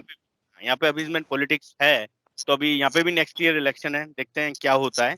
लेकिन हाँ, अभी जो समझ में आ रहा है तो वही है, मतलब दोबारा वही रेसिज्म जा रहा है कि ये क्रिश्चियनिटी और ये मुस्लिम, ये दोनों बैक एंड पे यूनाइट हो चुके हैं विश्व में, और हिंदू थोड़ा सा साइड लेवल पे हो गया। मतलब सबसे ज्यादा पॉपुलेशन बोली जाती है क्रिश्चियनिटी की, सेकंड लेवल पे है मुस्लिम की, और थर्ड लेवल पे हिंदू है। तो उन दोनों ने आपस में फर्स्ट और सेकंड ने दोस्ती किसी हद तक कर ली है। उनका है कि तीसरे वाले को थोड़ा और पीछे धकेलना है। ये उनका मकसद है। हाँ इसके तो लिए जो आज जो ठीक है। धमाका हुआ है क्रिश्चियन चर्च का, हाँ जी। जो पाकिस्तान में, कोई भोगेंगे। अगर जिसका साथ, उनका साथ जो देगा वो भोगना पड़ेगा। पाकिस्तान को एक तरीके से एक गली का वो होता है ना, डोगी टाइप की वो है कि भैया किसी को अगर भुकवाना है कि यार इस पे चिलवाना है तो उसके सामने रोटी डाल दो कि भोगो इसकी तरफ, इसको भोगना है तो उसकी एक रोटी डालते हैं भोग लेता है। तो उससे उससे ज्यादा उसकी बड़ी औकात नहीं है। मतलब सबसे बड़ा मुझे अच्छा एग्जांपल लगा अभी 14 अगस्त को पाकिस्तान के लोगों ने कुछ रिक्वेस्ट मांगी थी दुबई गवर्नमेंट से, बुर्ज खलीफा दुबई पे, को, बुर्ज बुर्ज खलीफा के खलीफा पे लिए। वो नेशनल उनका इंडिया पाकिस्तान का फ्लैग लगाने के लिए उन्होंने वो लोग दुत्कार के वेट भगा भी दिया। किए थे, रात को 12 बजे तक वेट भी किए थे। हाँ, तो वो नहीं हुआ अप्रूव, जबकि भारत को उन्होंने आगे जाके लगाया नेशनल फ्लैग वहां हाँ, पे। प्रीत जी कुछ बोल रहे हैं, प्रीत पटेल जी।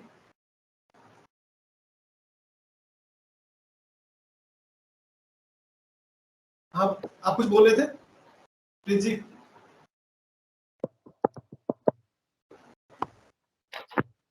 ठीक है, शायद आवाज नहीं आ रही। ठीक है, ठीक है। हम लोग जो हमारे क्वेश्चंस था कि जो बेसिक डिफरेंसेस है, मान लीजिए मैंने सुना है कि इस, हमारे यहाँ पे, हमारे जैसे कि इसके हमारे ऊपर धर्म में, थोड़ा हाँ हाँ, जैसे कि हमारी ये धर्म में पुनर्जन्म की अवधारणा है। हम लोग सोचते हैं कि हमारी जो आत्मा है वो मरती नहीं है, और वो मतलब वो खत्म नहीं होती है, वो अलग अलग शरीर के रूप में जन्म लेती है। तो इस्लाम में क्या ऐसे कॉन्सेप्ट है कुछ? नहीं, ये क्या इसमें क्या है बेसिक पता है डिफरेंसेस कि हमारे धर्म में क्या क्या डिफरेंसेस है, वो हमारी जो ऑडियंस है उनको जानकारी के लिए, कि हमारे जो झगड़े भी होती है ना, ऐसे होते हैं कभी कभी क्या होता है, विचारधारा नहीं मिलती है, या फिर हमारी, जैसे कि आप मान लीजिए बुद्धिज्म है, जैनिज्म है, हिंदुइज्म है, या फिर सिखिज्म में भी कॉमन चीज में है, उसमें ओम जो होता है वो कॉमन, ओमकार तो वो तो कॉमन ही होता है। हमारे जितने इंडिजिनियस रिलीजन है, धर्म है, तो हमारे इसमें भी बहुत सारे मतलब कम्युनिटी है, इक्वलिटी हमारी मतलब सिमिलरिटी है। जी जी। हमारी तो वोकेबुलरी इसमें में सबसे बड़ा हमारी, प्रॉब्लम है। हमारी जी वोकेबुलरी जो हम यूज करते हैं शब्दों को लेकर इन चीजों को डिस्कस के लिए, उसमें काफी जी वेरिएशन है। जैसे मैं सबसे पहले पॉइंट बोलता हूँ, धर्म, दोज आर नॉट हाँ धर्म। सही बात। ठीक है, धर्म नहीं है। धर्म धार्यशक्ति, जो आप कर्म करते हो एक्चुअली वो धर्म होता है, जो अच्छा कर्म करते हो वो धर्म होता है। वो पंथ बोल सकते हो।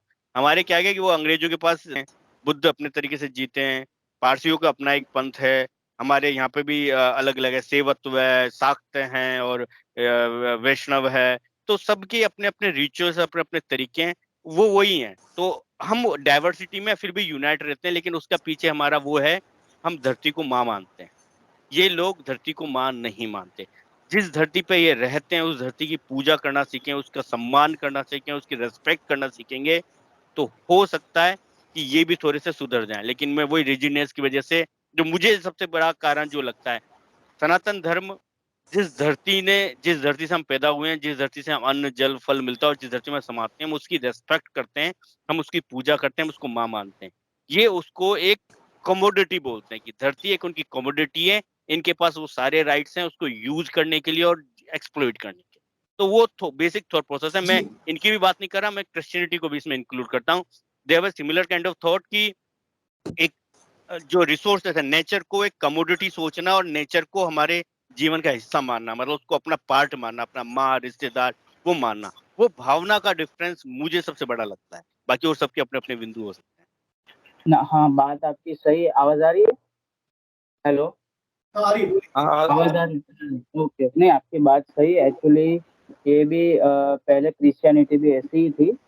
अब उस उनका भी आपने वो पैगन वो भी जहाँ जहाँ गए वहाँ पे बहुत सारी सभ्यताओं को समाप्त कर दिए गए। वो जैसे वो पैगन्स कहते हैं, वो फिर हमारे यहाँ जो गोवा में इंक्विजिशन लागू हुआ था वो भी उनकी वजह से हुआ था। मतलब उसके लिए ही किया था, क्रिश्चियनिटी को फैलाने के लिए। यहाँ पे भी मैं लंदन में भी यहाँ पे रहता हूँ, तो यहाँ पे भी जहाँ जहाँ चर्च होते हैं वहाँ पे भी वो लोग मतलब बाहर निकल के यही बोलते हैं कि only Jesus is right, another God is fake, और मतलब यही सब बोलते रहते हैं। लेकिन अभी क्या है कि यहाँ के लोगों को मतलब ये सब समझ में आ गया है, तो नहीं उनका यहाँ पे चल पाता। बाकी अपने यहाँ भी आप देखेंगे कि जैसे अपना पंजाब हो गया, फिर साउथ में भी काफ़ी जगहों पे ये लोग बहुत ज़्यादा मिशनरीज वाले फैल गए हैं। पंजाब में तो बहुत बड़ा चर्च भी बन रहा है इन लोगों का। मतलब दोनों सेम एक ही है, लेकिन अभी क्या है अगला क्रिश्चियनिटी का प्रभाव कम हो गया। केरल हेलो, बंगाल के बाद अब पंजाब टारगेट पे है। हाँ हाँ हाँ, वो मतलब खत्म हो गया, तो उसकी वजह से उनका ये नहीं चल पाता। और काफ़ी जगह उन्होंने मतलब क्या किया कि अपने आप को बहुत ज़्यादा सॉफ्ट दिखाना चालू कर दिया है। बाकी आप इनके टेक्स्ट में जाओगे, जैसे आपके क्या बोलते हैं इनके, जो भी मतलब इनके टेक्स्ट में जाओगे तो गॉस्पल्स करके आते हैं, गॉस्पल्स ट्रूथ ऐसा कहते हैं। तो उसमें वो भी सारे मतलब पूरे अलग अलग लिखे हुए हैं इनके। उनमें भी जो पुराना था वो सॉफ्ट ज़्यादा था। उसके बाद जैसे जैसे नया आया, मतलब वो लोग आता रहता है उनके जो 7 या उतने कुछ है, मुझे अभी एग्जैक्ट याद नहीं है। तो उसमें आप देखेंगे कि क्रूरता बढ़ती दिखाई गई है।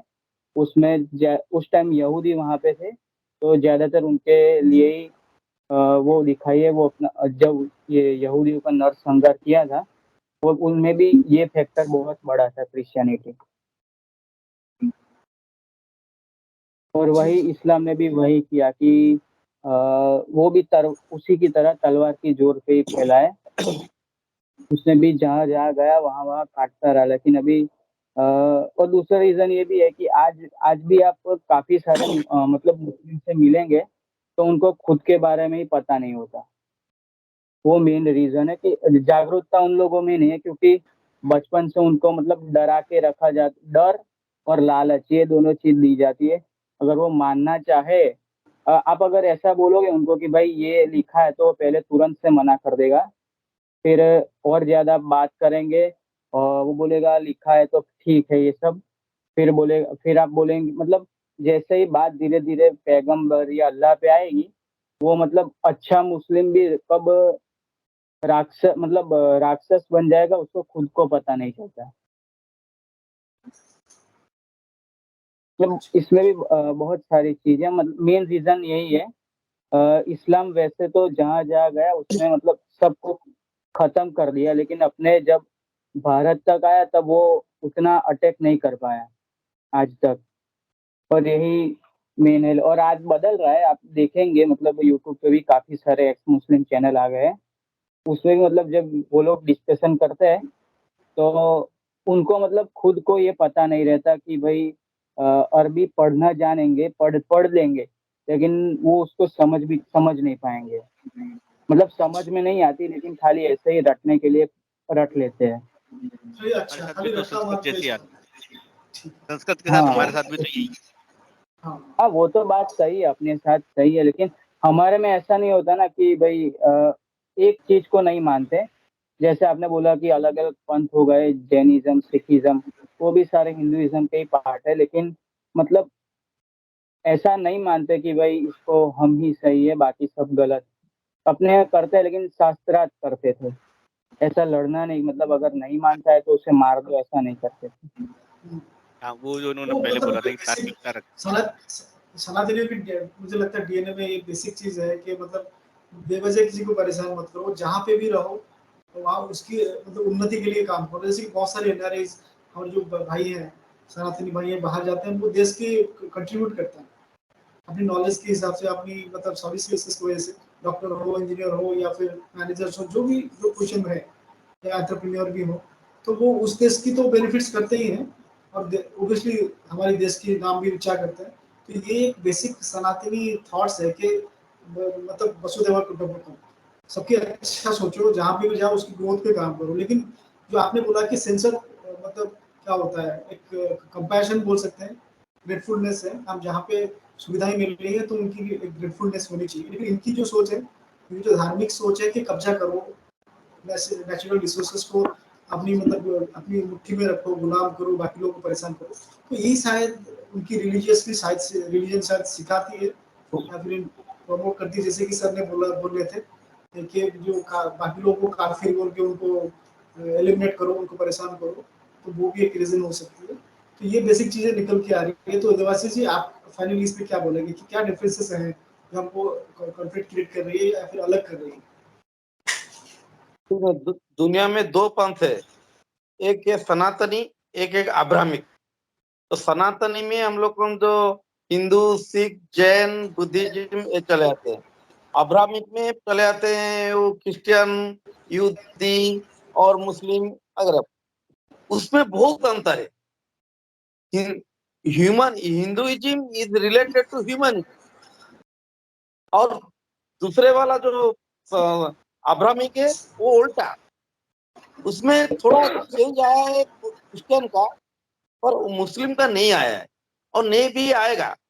वो जहां जाएंगे वो देश के लिए खतरा है। वही डिफरेंस मैं जानता हूँ। जी, ठीक जैसा ठीक ही है। तो दीपक की फिर किताब में हम लोग ये इनके पॉइंट्स को जी मैं थोड़ा सा आधार देता हूँ। जैसा ही दीपक की किताब में मैंने अभी पढ़ा है, अच्छा लिखा है उन्होंने, उसमें भी यही इसी पॉइंट को थोड़ा सा और वो आगे बताते हैं। बेसिक डिफरेंस है ना, एक तो नेचर का पार्ट होना और नेचर के अधिकारी होना, मतलब वो एक थॉट प्रोसेस का फर्क है। कमोडिटी, जो मैंने पहले भी वर्ड यूज किया था, अब्राहमिक रिलीजन ये बोलता है कि प्रकृति मेरी कमोडिटी है और मैं एज ए इंसान सुपीरियर हूँ इसको पूरी तरीके से कंज्यूम करने के लिए। ये उनकी थॉट प्रोसेस है। हम ये मानते हैं कि हम नेचर हमारी कमोडिटी नहीं है, हम नेचर की कमोडिटी, हम नेचर का हिस्सा है। मतलब हम सारे जैसे जीव जंतु, एक कीड़ा मक्खी मच्छर या जीव, कोई गाय भैंस घोड़े जो हैं, उसी तरीके से हम भी एक जीव हैं। हम एक उन्नत जीव हैं, तो हमारे पास एक अच्छी रेस्पॉन्सिबिलिटी है जो हम उन सब के साथ रहना, सामंजस्य करना और उसके साथ डेवलप करना, वो हमें सिखाती है। ये कहते हैं कि नहीं, सब कुछ इंसान सुपीरियर है, he has all the right to consume in all way. तो उसी के बाद ये देखोगे प्रकृति का जो असंतुलन चालू हुआ उस सोच प्रोसेस से चालू हुआ है। लेकिन जब तक अगर हिंदुइज्म काबिज रहता है तो प्रकृति का बैलेंस बनाए रहता है। तो ये एक थोड़ा सा पैगन, जो वो आप बताया था, पैगन के साथ भी वही प्रॉब्लम थी। वो प्रकृति के साथ जुड़े हुए लोग थे जो इनको पसंद नहीं आए, जिसको इन्होंने खत्म कर दिया। जी, तो यही यही बेसिक डिफरेंसेस है जो कि कॉन्फ्लिक्ट की वजह बन रही है। तो इस पे शायद जानकारी मिला होगा हमारी ऑडियंस को कि ये बेसिक डिफरेंस है जिसकी वजह से चीजें हो रही है। तो फिर ठीक है, हम नेक्स्ट सेगमेंट में जाएंगे। तो हम लोग बेसिकली ये क्वेश्चन है कि ये जो चीजें हो रही है, मान लीजिए कॉन्फ्लिक्ट हो रही है, ये तो मतलब एक अकेले के काम नहीं है। तो ये एक इकोसिस्टम है जो उनको मतलब प्रोवोक कर रही है या फिर फैसिलिटेट कर रही है, फिनांस कर रही है। तो इसके पीछे आपको एक सिस्टम, जो इकोसिस्टम है, तो इस चीज को बढ़ावा दे रही है हिंदुस्तान में, तो उसके ऊपर थोड़ा सा रोशनी डालिए। उसमें क्या कहाँ तक नेक्सस है और किसका किसका नेक्सस है इसका? बहुत लंबी लिस्ट है, बहुत लंबी लिस्ट है ये। इसके लिए जी मैंने एक बार ग्रुप में पोस्ट भी डाला था इस चीज के लिए। एक अच्छी बुक आई है राजीव मल्होत्रा की, थोड़ा 10 शॉर्ट हेड्स में of Ravan. 10 heads of Ravan एक अच्छी बुक लिखी है उन्होंने, राजीव मल्होत्रा की है। तो उसमें उन्होंने अभी तो 10 रावण के बताए, उसमें 10 की लोग बताए भारत में जिन्हों के नरेशन और थॉट प्रोसेस से इन्होंने भारत की संस्कृति और इसको नुकसान किया है। जैसे अभी रिसेंटली एक कंट्रोवर्सी भी हुई थी जैसे दीपक के साथ ही, उसे पूछा गया था बियर बाइसिप वाले शो में कि 3 लोग जो आप चाहते हो कि भारत छोड़ दें, उसने नाम लिया था इमरान हमीद, रोमिला थापर और बरखा दत्त। ये 3 लोग छोड़ देना चाहिए, तो उसने सीधा फ्रंटली बोला था। तो आप समझ सकते हो कि ये लोग हैं एक तरीके से सिपोए हैं जिनको कहीं ना कहीं से फंड मिलता है, पैसा मिलता है, और वो यहाँ पे भारत में जयचंद का काम करते हैं। तो ऑब्वियसली जो पीछे जो कारण है, काफी सारे लोग, जो सबसे बड़ा मैं कारण बताता हूँ इसमें, वेस्ट का बहुत बड़ी भूमिका है, जो चाहता है कि भारत में कॉन्फ्लिक्ट बने रहे जिससे भारत प्रगति की ओर नहीं जाए, नहीं तो इनको प्रॉब्लम हो जाएगी। तो वो इस चीज को बनाए रखना चाहते हैं, उसको फंड करते हैं जय चंदू के थ्रू। और भी अच्छी खासी लिस्ट है, लेकिन मतलब आप रिलेट कर सकते हो इस टाइप से है। तो वो पूरा एक थ्योरी देते हैं, एक रिसर्च होता है, एक ओरिएंटल साइंस, मतलब एक साउथ एशियन स्टडी होती है। मतलब इसके ऊपर काफी अच्छा चैप्टर आपको मैं रेफर करूंगा, ब्रेकिंग इंडिया फोर्सेज, ये भी राजीव मल्होत्रा की काफी बुक, जी जी पुरानी बुक है 2010 की। और अभी रिसेंटली आई है स्नैक्स ऑफ गंगा में, उसके जो था ना, उस समारोह में था, लंदन में जब वो आए थे, मैं उनसे पर्सनल मिला भी था और उन्होंने काफी अच्छी स्पीच दी थी लंदन में ही। तो मैंने फोटो भी डाली थी, मेरे को मिलने का मौका मिला था उनसे। तो उन्होंने बहुत अच्छा एक्सप्लेनेशन दिया है और उन्होंने स्टेप बाय स्टेप रीजंस बताए कि ये सब चीज क्या हो रहा है। और सबसे बड़ी बात है कि अब जैसे उन्होंने एग्जांपल दिया हार्वर्ड यूनिवर्सिटी, भारत में एकेडमिक नहीं है, भारत के एकेडमिक विदेशी एकेडमिक के ऊपर मतलब डिपेंडेंट है। विश्व की 3 बड़ी यूनिवर्सिटीज बोली जाती है, हार्वर्ड, कैम्ब्रिज और ऑक्सफोर्ड। ये 3 यूनिवर्सिटीज के सेंटर में वो ब्रेन डेवलप किया जाता है, उनमें इस चीज की एनालिसिस की जाती है कि भारत में कॉन्फ्लिक्ट कैसे पैदा किया जाए या भारत को साइकोलॉजिकली अपंग कैसे बनाया जाए। इसके ऊपर रिसर्च होती है अच्छी खासी, और उनको फंड मिलते हैं अच्छे अच्छे, और उस फंड को वो मतलब प्लान करते हैं। तो आप देखोगे जितने भी हमारे एंटी इंडियन एलिमेंट्स हैं वो सब हार्वर्ड जाते हैं। हार्वर्ड, वो एक निधि राजदान के साथ तो खेल हो गया था, उसको भी एनडीटीवी वाले हार्वर्ड का बड़ा गुण गाते हैं, ऑक्सफोर्ड का बड़ा गुण गाते हैं, क्योंकि इनके सेंटर में वो लोग की लोग बसे हुए हैं और अपने साइकोलॉजिकल थॉट से वो भारत को उस नरेटिव को तोड़ना चाहते हैं। तो एक ओरिएंटल साइज, पहले वो उन्होंने एक आई थी, इन्होंने काफी सारी स्टडीज की है, सबॉर्डन स्टडीज इन्होंने काफी सारी की है। ओरिएंटल स्टडीज होती है और ये साउथ इंडियन स्टडीज है, जिसमें हमारी सिविक एनालिसिस और सिविक सोसाइटी के ना थॉट प्रोसेस, सोचने के तरीकों को स्टडी करते हैं। और उसमें वो fake stories, fake narrative articles के थ्रू, बीबीसी का भी रिसेंटली आया, बीबीसी फर्जी की न्यूज बनाता है, न्यूयॉर्क टाइम्स फालतू की खबरें छापता है। ये सब उस पूरे सिस्टम, इकोसिस्टम का हिस्सा है कि वो ये अल जजीरा कुछ न्यूज छापेगा और उस न्यूज और उस रिपोर्ट के ऊपर भारत के सारे न्यूज चैनल भर भर के डिस्कशन करेंगे।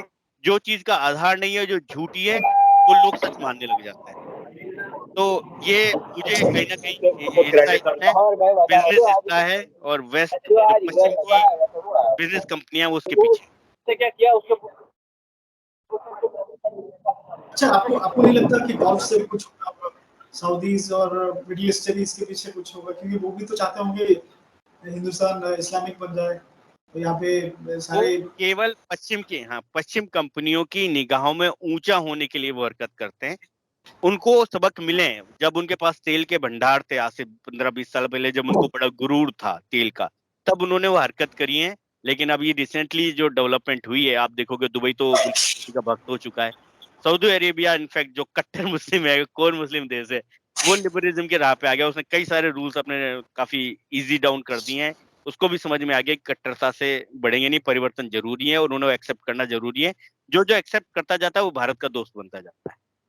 तो हुआ था, मैं ये नहीं कह रहा कि नहीं हुआ था, लेकिन ये पहले मिडिल ईस्ट केवल एक सिपोए है।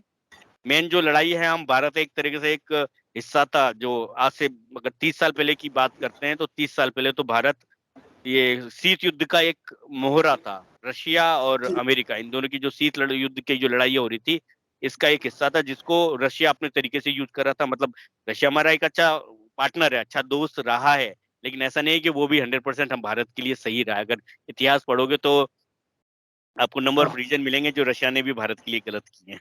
जी जी जी, बिल्कुल बिल्कुल, ठीक है। तो हम लोग अभी फाइनल पड़ाव की तरफ जाते हैं। तो ये जो कॉन्फ्लिक्ट चल रहा है या फिर इशू चल रहा है, इसकी सॉल्यूशंस क्या है? इसको क्या किस तरह से हैंडल किया जा सकता है, या अभी की जो करंट गवर्नमेंट है क्या वो सही तरह से काम कर रही है, क्या हिंदुस्तान की आवाम को फिर से एक मौका देना चाहिए करंट गवर्नमेंट को, इसके सॉल्यूशंस क्या है, इससे छुटकारा कैसे मिल सकती है? आप दोनों से रेस्पेक्टेड गेस्ट से सवाल है, देवाशीष जी आपसे शुरू करते हैं, उसको देते हैं। देखिए, ये दो तरीके से हो सकता है, एक इंटरनेशनली और नेशनली। तो इंटरनेशनली क्या हो सकता है वो मैं ज्यादा बता नहीं सकता हूँ, पर नेशनली हमको यूसीसी को लाना है, दूसरा वक्फ बोर्ड को तोड़ना है, तीसरा जो हिंदू देवोत्तर आइन है उनको सुधार लाना है। ये तीनों करने से बहुत कुछ हो जाएगा। और अभी जो अमित शाह जी ने पेश किया है जो नया कानून, वो तो आ जाएगा, उसका बाद भी और कुछ जो पुराने आइन है, लॉ है, उनको थोड़ा चेंज करना, अपीसमेंट को बंद करना है। बिल्कुल बिल्कुल, मतलब सब एक जैसे ट्रीटमेंट मिलेगा तो सब अपनी तरफ से हाँ, हो जाएगा, सब हो जाएगा, सब ठीक हो जाएगा। बेसिकली मैं इन्हीं के पॉइंट को ऐड करता हूँ। मेरे 2 पॉइंट्स हैं। एक तो उन्हीं का ही पॉइंट है, उसमें ये कि better law and order system जो इंडिया को रखना चाहिए, उसको कानून किताब की जगह पूरा ग्राउंड तक इम्प्लीमेंटेड होना चाहिए। जैसे योगी जी अपना पूरा कंट्रोल सिस्टम चलाते हैं, पूरे भारत का यूनिफॉर्म एक नियम कायदे कानून होने चाहिए जिससे सबको समान तरीके से ट्रीट किया जा सके। तो वो एक सबसे बड़ा इंपॉर्टेंट है, क्योंकि सुरक्षा पहले जरूरी है। दूसरा है ज्ञान, मतलब नॉलेज। अभी भारत को नॉलेज के ऊपर काम करने में बहुत जरूरत है, मतलब अभी उसमें काफी पीछे है। जबकि ये बात अलग है कि भारत के लोग विदेशों में झंडा गाड़ रहे हैं, वो अपनी अपनी इंडिविजुअल कैपेबिलिटी पे काम कर रहे हैं, लेकिन वो हर कोई अपनी खुद की काबिलियत या खुद की क्षमता लगाकर वो चीज काबिलियत कर पा रहा है। लेकिन जो शिक्षा व्यवस्था है उसमें काफी कदम उठाए हैं सरकार ने, नई नई शिक्षा नीति लेके आए हैं, जिसका कल जिक्र जो हमारे हाई कमिश्नर थे उस मीटिंग में वो भी कर रहे थे। वो आई है, लेकिन उसका इफेक्टिव इम्प्लीमेंटेशन और एक इफेक्टिव जो एक थॉट प्रोसेस है ना वो लेके आए, क्योंकि एट द एंड नॉलेज ही है जो लोगों को ड्राइव करती है। तो हमारी शिक्षा ऐसी होनी चाहिए जो एक अच्छे नागरिक पैदा करें, रादर देन ये मदरसे बंद करने चाहिए, और ऐसे आलतू फालतू के जो मिशनरी स्कूल है इनको भी बंद करना चाहिए। स्टैंडर्डाइज फॉर्मेट होना चाहिए जो भारत के पक्ष की बात करे। हम ये ना करें कि कॉन्वेंट स्कूल पढ़ा रहे हैं जिनकी फंडिंग विदेशों से आ रही है और विदेशी नैरेटिव बच्चों को पढ़ाया जा रहा है कि वही विदेशी सबसे बढ़िया है। भारत के कॉन्टेक्स्ट में पढ़ाई जाने वाला ज्ञान बच्चों को दिया जाना चाहिए, जिससे वो भारत के बारे में सोचें, भारत के लिए सोचें और भारत के लिए हमेशा डेवलपमेंट के लिए एफर्ट डालें। और उसमें हमारा जो वैदिक ज्ञान है उसको उस शिक्षा में लाया जाना चाहिए। पाइथागोरस पर में, बौद्धायन पर में, मतलब जो बौद्धायन पर में थी लेकिन पाइथागोरस पर में से हमको पढ़ाई जाती है। कोई हमारे भारत में आज तक हम फाइट नहीं कर पाए कि नहीं ये पाइथागोरस नाम का कोई आदमी है ही नहीं, मतलब ये फेक, मैं ये बताता हूँ, पाइथागोरस नाम का आज तक धरती पर कोई आदमी पैदा ही नहीं हुआ, लेकिन हम पढ़े, हमें पढ़ाया जाता है पाइथागोरस पर में, एक्चुअली वो बौद्धायन पर में थी। ऐसे एन नंबर ऑफ चीजें जो हमारी वैदिक सभ्यता हमारे शास्त्रों और किताबों में रही हुई है, लेकिन हम हमारी चीज को हम विदेशी निगाह से पढ़ते हैं। तो हमारी शिक्षा में वो चीजें वैदिक कॉन्टेक्स्ट आना चाहिए जिसमें बच्चों को पता लगे कि यार हमारी सभ्यता में खासियत क्या है। मतलब हर बच्चे को पता होना चाहिए कि हम 5000 साल पहले ये चीज जानते थे। एस्ट्रोलॉजी और मैथमेटिक में जो आज की सबसे बड़ी नॉलेज है, एस्ट्रोनोलॉजी और ये मैथ ही पढ़ाई जाती है, जो जिस पर अमेरिका गर्व करता है और अमेरिका के साइंटिस्ट बनते हैं। तो वो चीज हमारे पास थी लेकिन हम अपनी चीज को बचा नहीं पाए। मैं एस्ट्रोलॉजी और मैथमेटिक्स सबसे ज्यादा हमारे पास थी। पंचांग, पूरे विश्व को समय कैलकुलेट करना नहीं आता, विश्व को समय कैलकुलेट करना भारत ने सिखाया, लेकिन भारत का उसमें नाम नहीं है कहीं दूर दूर तक कि भारत ने समय कैलकुलेट करना कैसे सिखाया है। ठीक है, उसके बाद एन नंबर ऑफ चर्चा पे हम डेडिकेट चर्चा कर सकते हैं कि मेरा एक फेवरेट सब्जेक्ट है ये पंचांग और जो टाइम कैलकुलेशन जो है ना सेलेस्टिकल बॉडी के साथ है। इतना इफेक्टिव और इतना अमेजिंग था कि नासा खुद चंद्रयान के प्रोजेक्ट के लिए भारत का पंचांग है ना, विक्रम संवत, वो यूज करता है, आपको पता लगा तो। लेकिन हमें नहीं पता उस चीज की खासियत। ये दो चीज है। तो ये बहुत ही सार्थक डिबेट रहा है। तो हमने हर एस्पेक्ट को छूने की कोशिश की है कि यहाँ पे जो हिंदू मुस्लिम राइट्स और इश्यूज होती है, मंदिर मस्जिद हो, हिजाब को लेकर और बहुत सारे अलग अलग चीज़ों पे, हर नया लॉ पे प्रोटेस्ट होना, इसको ये करना, तो इसके इसके सारे रूट कॉज एनालिसिस हमने किए और सारे बहुत ही अच्छे प्रवक्ता जो हमारे गेस्ट हैं आज, तो आपने बहुत सारे एस्पेक्ट को छुआ है, तो होपफुली हमारी ऑडियंस जो है उसको अच्छे से समझेगी और उसको अपनी लाइफ में मतलब उतारने की कोशिश करेगी और इसके ऊपर और भी रिसर्च करेगी। तो मैं सबको बहुत बहुत धन्यवाद बोलता हूँ, आप लोगों ने अपना कीमती वक्त हमको दिया है इस